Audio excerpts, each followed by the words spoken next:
बहुत सालों पहले भारत में मगध नाम का एक राज्य था। वह राज्य बहुत ही संपन्न था। राज्य में एक सोनापुर नाम का गांव था, जहां के लोग अपना सारा काम दिन में किया करते थे, लेकिन रात होते ही सारे लोग अपना घर के अंदर चले जाते थे और कोई भी रात के समय अपने घरों से बाहर नहीं निकलता था। लोग ऐसा बस एक ही कारण से किया करते थे, और वह था उंगली माल। उंगली माल बहुत ही खतरनाक डाकू था, जो लोगों को लूटकर मार देता था।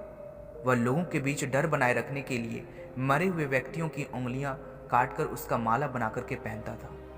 उंगली माल मगध के एक गुफा में रहता था। वह जिस गुफा में रहता, लोग वहां से गुजरने से बहुत डरते थे। एक दिन गौतम बुद्ध सोनापुर से गुजर रहे थे, तभी उन्होंने लोगों को चिंतित देखा। लोगों को इस तरह परेशान देखकर गौतम बुद्ध ने उनसे पूछा, क्या बात है, आप लोग इतने डरे हुए क्यों हैं? ऐसे में लोगों ने महात्मा बुद्ध के सवालों का जवाब दिया, यहाँ एक डाकू उंगली माल का बुरा प्रकोप है। वह लोगों को लूटकर मार देता है और उनकी उंगलियों को काटकर उसका माला बनाकर पहन लेता है। इसलिए हमारे गांव के लोग बेहद डरे हुए हैं। अब आप ही बताइए कि हम क्या करें? अच्छा, ऐसी बात है, तो फिर वह उंगली माल कहाँ रहता है? महात्मा बुद्ध ने लोगों से पूछा। ऐसे में एक व्यक्ति सामने आया और महात्मा बुद्ध से बोला, वह जंगलों में रहता है। जंगलों के अंदर एक गुफा है, जिसके अंदर उंगली माल रहता है। यह सब सुन लेने के बाद महात्मा बुद्ध उंगली माल से मिलने जंगल की ओर चल पड़े।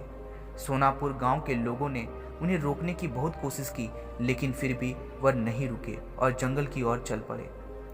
जैसे ही वह जंगल के पास जा पहुंचे, तब उंगली माल अपने गुफा से निकलकर हाथ में तलवार लिए खड़ा हो गया। गौतम बुद्ध ने उंगली माल को अनदेखा कर दिया और आगे बढ़ गए।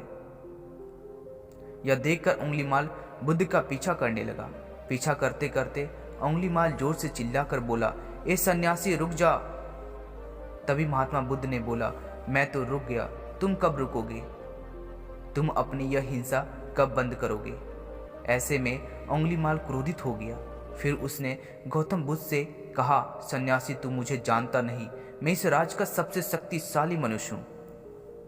महात्मा बुद्ध ने बोला, मैं नहीं जानता तुम सबसे शक्तिशाली मनुष्य हो।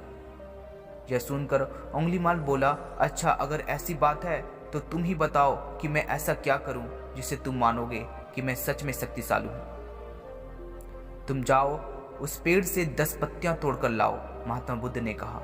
महात्मा बुद्ध के कहने पर उंगली माल ने वही किया। वह पेड़ के पास गया और उसने उस पेड़ से 10 पत्तियां तोड़ लाया। फिर बुद्ध ने कहा, जाओ, अब इन पत्तियों को वापस उस पेड़ पे जोड़ दो। यह सुनकर उंगली माल अचंभित हो गया और उसने महात्मा बुद्ध से कहा, यह कैसा बेहुदा मजाक है? भला कोई पत्तियों को तोड़कर वापस पेड़ से जोड़ सकता है क्या? ऐसे में बुद्ध ने कहा, तुम खुद को सबसे शक्तिशाली कहते हो और इन पत्तियों को जोड़ नहीं सकते।